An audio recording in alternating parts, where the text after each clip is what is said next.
two are as close as can be. Whether I'm trying to climb up a tree or sitting down with you for tea, we're dancing, we're dancing.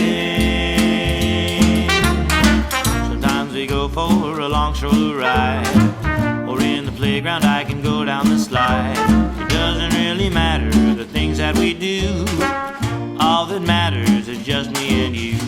We're dancing, we're dancing.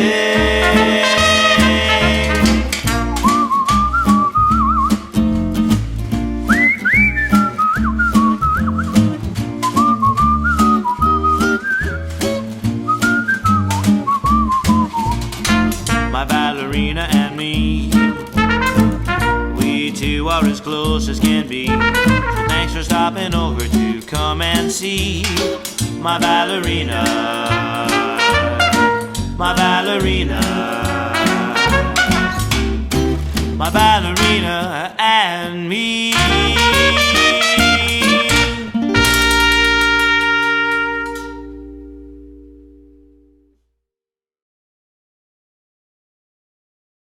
Today's special guest is Darren McIntyre. I've danced with him over the years. He's a fabulous dancer, performer, choreographer, and I'm just really excited he'll be joining us today. I see Darren coming in now. Gonna give it a couple of minutes here for him. So we've been trying to do this for the past several weeks, and we'll keep this going. Darren had a series of fabulous professional classes for dancers to come in, and you had from all over the world, you had quite a following of dancers participating in that. Can you tell, and I know you have some classes available by donation of your own personal classes, some of your classes, some of your performances. I know that you've been also keeping busy as a choreographer, you know, coming up with ideas and concepts for when things can get back. And I'm not going to lie to folks, and I'm not going to be like artificial. This is hard. This is a very hard time for dancers. There's just no denying it. We can say positive things and all the rest, but it's a real discipline to not sink into it. Yeah, it is. I think it's just Perfectly honest, this is a time where my studio is across the street from Planet Fitness, and they're clear to open, but I'm not.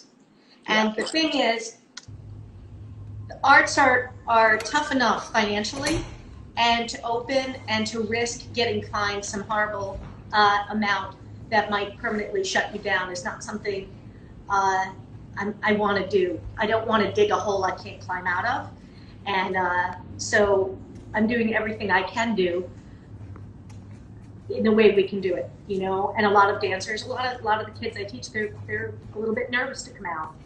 Yeah. So I think it's definitely a challenge.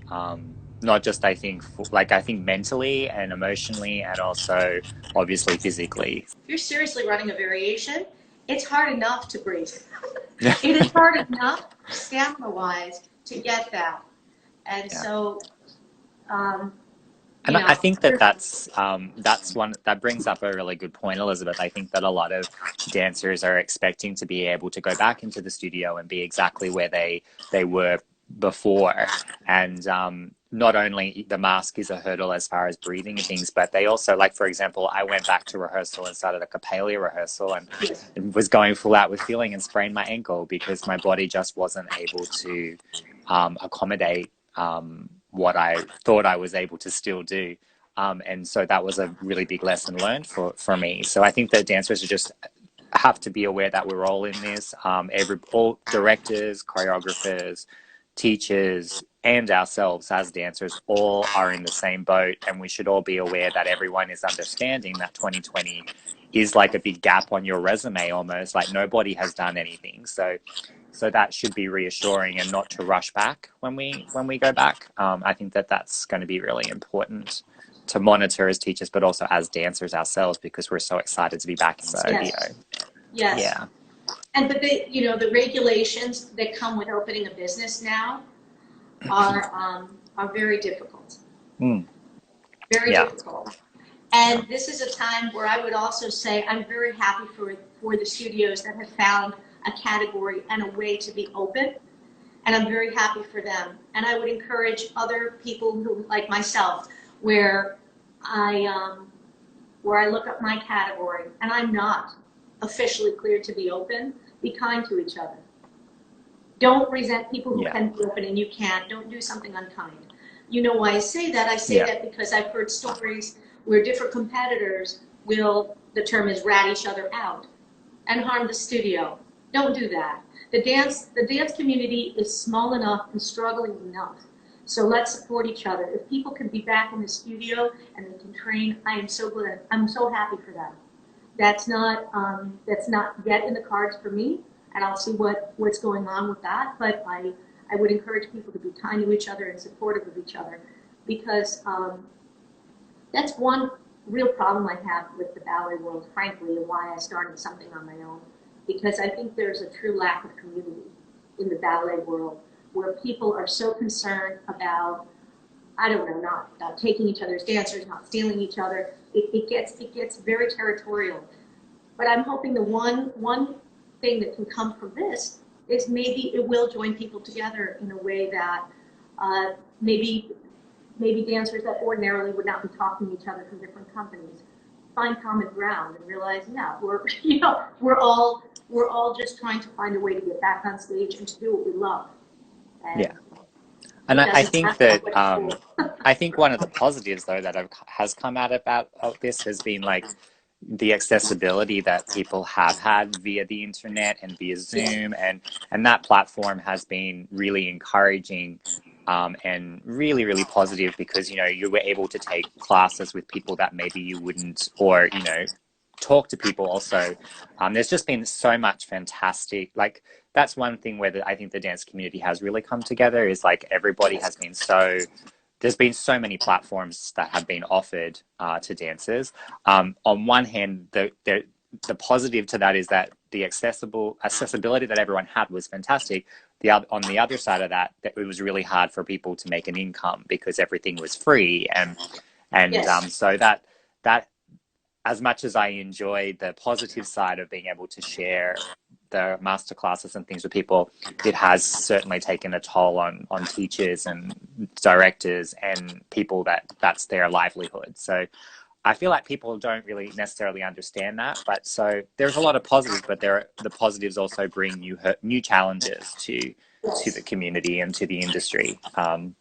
And those challenges, quite frankly, probably will be there for a few seasons to come. It's not something that's going to be able, like most other, well, I don't want to say most other industries, but some other industries can just pick up back where they were, or they can continue working at home with no real consequence. Well, it's very hard to say the right wording, isn't it? But you know what I mean? I think that every industry has issues right now, but I definitely think the arts community is definitely hurting a lot. And it's not necessarily because it's because of lack of understanding of what our industry actually is, especially from the government and people like that. We're not a gym, like you said before, like we're our own category, and but apparently performing arts is not deemed essential. But I will argue with that. I'm not a political person, and I'm not an outspoken person. I tend to really enjoy peaceful conversations with people. But I will say outright, I think that it's a real fail to not understand performing arts have an important place in this world. And should not be shoved aside. And only the ones that are deemed valuable are allowed to succeed. Yeah. It's not correct. I agree. And I think that I think it's just, hopefully we can use these platforms that we have right now to educate, because the performing arts does bring a lot to the economy around the world, not just in America. And, now... It's a lot cheaper than getting clinically depressed. Exactly. And the arts has a way. It's its own medicine. And let's look at Broadway. Look at Broadway. How many tourists, like how many people from around the world, like that's a huge portion of the, but like that comes into our economy. And unfortunately, without the tourists, and that does suffer a little bit more as well. So we are essential. I think it's just a matter of educating those in the positions of power that of what we actually do, and because they don't understand how many years of training and all.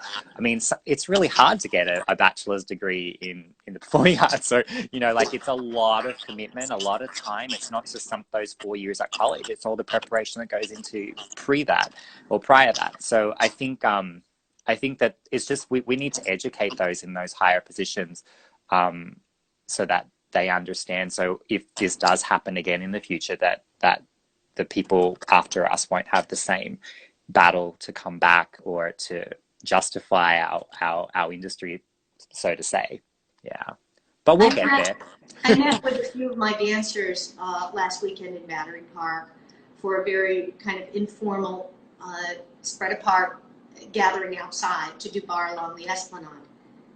And I cannot believe the amount of anxiety I had to just do that. And I sat back and I thought, why? Why should I be scared of that? They're just dancing. We're outside in the sun. And I'm not in my normal way today, but I feel it's important.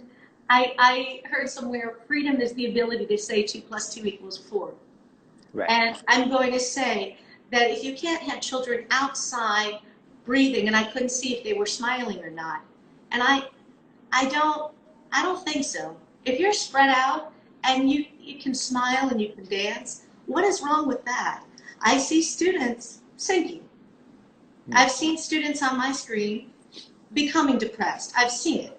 And I'm doing everything I can to draw them out of it. But I'm taking a course that's 4 hours long later today, and I find myself, when I stare at the screen, losing my concentration, losing my focus. And I'm an adult and I'm motivated. I cannot imagine doing this 6 hours a day on a child's eyes. And I know a lot of people are maybe not going to like what I say. And you know what? Shut me off, too bad.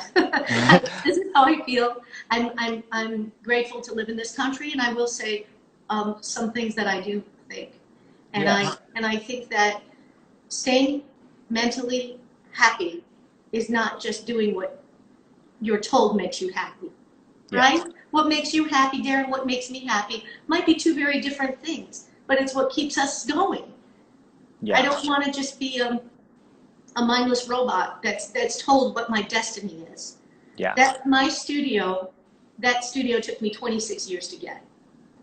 But that studio is not who I am. Who I am is here, and I can take that with me. And if I'm told a fitness studio that share dumbbells and equipment can be open, but I cannot, I can still do what I do in however I can do it. And I will, because I think we're all put on this earth to do some kind of service. And you have done a really wonderful thing during this time. You've been uplifting dancers in countries that are having no accessibility to classes. Just tell me some of the stories that have come from what you've been doing. Well, it's funny. I was trying to just take as many classes myself because I'm a performer as well, and I was struggling with that. And then some of the dancers that I had worked with as either a director or choreographer in the past message, and most of them came from overseas, but there were quite a few Americans as well. And they were just like, we don't have, right now all the summer programs are going, and they're not able to, especially because a lot of people out there in the regular community don't understand that big companies, like companies that normally function, are also not shut down. Like they're still functioning, but a lot of them were not able to offer their daily class to their company members during that period because their focus was because they need to make money too, to survive. And so the summer programs the virtual summer programs became their priority, which meant that the dancers that needed to keep in shape as far as professionals were struggling with that. So many of them didn't have access to company class. And so they asked if I would teach a Zoom class, and I was like, that's fine. But then with my own personal projects as well, and just trying to keep in shape myself and keep motivating myself, I was unable to handle these classes all by myself, like 4 classes a week for 2 hours a day, like preparing all of that. Like I always prepare my classes. I write it down. I like to know what music I'm using. And so it just became too much. So then I started inviting some of my friends such as yourself and other directors and choreographers and ballet masters from around the world, actually.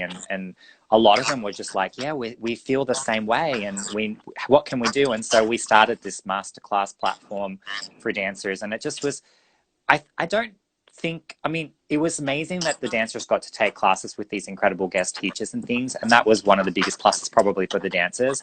But what I got most out of it, and I think what people will realize later on what they got mostly out of it, was just that normality of, okay, we have a schedule and we're with other professionals that are in, and so that became very clear that was a need for dancers to keep them motivated, because I feel like any industry, if you don't have a performance you're working on, or a competition you're working on, or whatever it is, if you don't have that goal, sometimes we work so hard as athletes, as dancers, and if you don't have that goal at the end, the light at the end of the tunnel, it's very hard to get up and do all your abdominal workout and then get stretched. It's like being a runner without a marathon.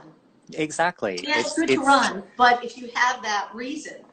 And it's very hard to, like, I don't want to use the word motivation, because I think that dancers are always motivated because you're born to do this. Like, this is something that you either like it and you continue with it, or you give up because you want to do something else, So as dancers, you're born to do this.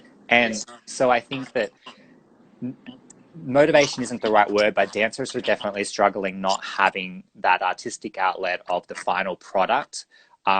You can work on a PowerPoint presentation for your big presentation, and that's something that you can do over a period of time, and the goal stays the same. As dancers, we're always trying to push ourselves. We have a mirror at the front of the room to judge ourselves. So, I mean, it's and not having that mirror. A lot of dancers are training without people might think, oh, that's but those mirrors and things are everything to us. So being out of the studio, like you were talking about the gyms and things before, is actually really not easy. There's so many things that people don't realize. Like, it's not like we just go to the disco and we get on the dance floor and we dance. We have to have the right floors, the right, we can damage our shins if we're dancing on tiles, or, and so our method of training just was very, very, and so what I liked about going back to, I kind of went around the world to get to the point. What I really enjoyed for the dancers during these masterclass series was that all the teachers and all the guests that were there were just so very genuine. They were great mentors in the industry as it is, but they were very protective of how they taught the dancers, and they were very, and they made sure that they gave a class that would benefit people who had space and who didn't have space, and that is a really hard thing as a dance teacher to do during this time, because on your Zoom class, you might have 24 people. 3 of them might have a big studio, and the rest might have a basement that they're dancing in, or a bedroom that they're dancing in, and dodging furniture or dodging the chandelier or whatever. So it's not your normal, So, and I think that I can't wait till it's over, because we have learned a lot. But I think that we didn't think it was going to go on this long, and now the Nutcrackers maybe not, like a lot of Nutcrackers have been postponed or cancelled or being virtually done, and they have to wear masks in the performance, and it's very sad. But let's try and keep it positive and learn from all of this, and it'll be even that more special when we go back to our regular normal ways to do things. So the other thing that's really important mentally for people is, like we've been talking pretty much the whole interview, having an end goal for an artist is really important. If they had some kind of a gala performance or something like that they were working towards, obviously that it doesn't get canceled. Yeah, exactly. That is important. Yeah. That is very important, and that has been difficult, because I've told my students I'm going to try to open this month. I'm going to try. It's very it's very difficult. Hard on students when you have. I mean, the Olympics. I mean, can you imagine, Darren? The Olympics. Yeah. I just, when I think about that, what it takes, and the things that you remove from your life to focus on that goal, and then there it goes. Yeah. No, you Got to gotta wait another 4 years. find your own thing in front of you. That's why I appreciate even the times I've taught for your virtual classes. You did it when you said you were going to do it. It didn't change. I came on when you needed me to. You were there.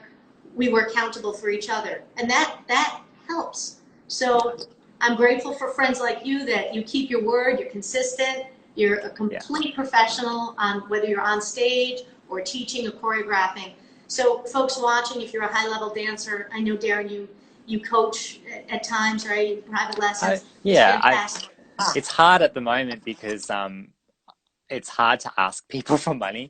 So, and do you know what I mean? And there's only so many hours in the day, and that's how I need to pay my bills. So I'm looking for coding classes for my son, and they're not free. Why should they be? Why should what we do be? I'm very happy to work with dancers if they can't afford it or things like that. But at the end of the day, dancers and performers, we need to be counted as well. Yeah. You know, we are. You will find how essential we are when we're not around. Yeah, that's so true. And I think the arts people doesn't come with side effects. I do say that a lot. And people like you and I know we do, and also all the teachers that did our masterclass series, but a lot of us are those kinds of people that always donate our time to help, and always are there, and I will always be one of those people. I can't take it out of who I am. Yeah. If somebody needs something, I'm always the first person or one of the first people to try and help them, and that is just something that unfortunately has kind of burned out at the moment. And it's not because I don't have the passion to do it anymore. It's just that, like, all the other people are not working. Like, I have my rent to pay, and New York's very expensive. Yes. And it's but at the same time, right now, the only artistic work that is available to me is that is where people are because there's just that's been the one thing I will say that has been difficult about Zoom and about all this accessibility to everything, is that now people don't want to pay for anything. And I totally get that, because nobody has any money, because all the industries are are kind of messed up. But it makes it very difficult, because, like I was saying before, I choose not to just make up a class as I go. Like, I need to prepare that class, meaning I'll get up and I'll write it down. I have to make sure the music is, especially because we don't have live accompanists right now. Like, there's no pianist. So we have to worry about the music, which is something I normally just, that's their job. That's what they'll do. And all these things take extra time for me to prepare. And I don't have a problem, because I love what I do. But if it's going to take me 5 hours to teach a free class and then to get $10 to do to do something, like, it's really not. And that's not. I'm not saying I don't want the dancers that took the classes to misunderstand or anything. But there's another side to. There's another side to. You need to live, but you need to make a living. Yeah. And so that's why the classes had to kind of come to an end, because I had to, and the other teachers, everyone had to start thinking about, because the situation went on longer than what we had anticipated. And although the class for the need for the dancers for the class is there, the need is also for the teachers and the directors and the choreographers to also now figure out, what are we going to do? So that's been one problem with the accessibility, is that I think that it's cut down the actual paid work a little bit. If there's somebody listening that maybe would think about sponsoring his wonderful program, please contact one of us. Yeah, I think what you're doing is a fantastic service to dancers, where he had classes with a suggested donation, and a lot of the dancers couldn't afford it. Yeah, but that's yet the the other thing. service you're providing, your time arranging that whole thing, because you were there early on Zoom, letting everybody in, all of that absolutely is a job. And that's the thing, is people think it's fun and games. They don't understand. It's like our Live at 5. My daughter, she's giving crazy tuna fish commercials and all the rest. But to be on time every day at 5 o'clock for an 11-year-old kid, that takes discipline too. And the music we play, we hired Miss Irina to record those pieces. So they're all our own music, because when I put them out on social media in the beginning of this, I was getting shut down, because I was using different music, and it was getting, shut down. So all these things that seem very easy they come with a lot of work, like you're saying. You don't just Yeah. teach on the spot. All of that is carefully planned. Yeah. And and we also had just such a variety. Like it was a different dancers would come in for a week and then they'd have opportunities to go back to their studio. So we had like I think in about 203 people were on our list by I the mean, end. that's fantastic, Darren. That So just, it was that great, should and they not were just disappear. Somebody Yeah. out there, New York's a big place, and I know a lot of you out there have money. So come on. Well, You know? I think it's also just a matter of I think that now the dancers are able to go back in the studio, and I want to encourage that as well. So it's Yeah, and yeah, maybe some people don't feel like doing a class with a mask on. Maybe Yeah. you like the freedom to do what you need to do at home when you can. So Yeah. it's all kinds of situations. But listen, guys, we are here to say some truth, but to also be as positive as we can. And you know, I didn't feel like being a phony. I feel like my version of being happy is also being honest and to face what the challenges are, but yet there's a way through, you know? Yeah. And this is a real reality at the moment. This is really happening. It's not just, so I think that it's hard to stay positive 24 hours a day, 7 days a week. Yes. Yes. So, Well, you can't just do it with tea alone. That's all Right. great here. Trader Joe's all great. Yeah, What are you having today? mine's Irish coffee. So, You know, it's but funny, it's like, Darren. I was thinking what I should do is give our guests next time the option to do tea, or we'll have a coffee bar where we could give a combo, take turns, and drink coffee. There you go. I know I had Kara on there. She was drinking espresso, so you never. I call it a tea. I think it's we got to get a little more caffeine. Right. I was like, I love tea, but it's something I more do in the evening for myself personally. Like I need coffee in the morning or even at midday. But yeah, I'm with you. So, but yeah, I think Darren, it's great. really good. And I can't wait to see, you know, what choreography you're working on. And I'm sure I know you're working towards a Nutcracker season. Keep us posted. And I really mean this. I hope to dance with you very soon in wherever we can figure out. Hopefully, we'll all still be dancing and not being forced into retirement. But I hope the same thing. Yes. So fingers crossed. All right. Yeah. Cheers, Thank you so Darren. much. Cheers, and thanks for Wonderful watching, to see everyone. you. You too. Thanks Stay for coming, positive, guys. everyone. Bye. Bye.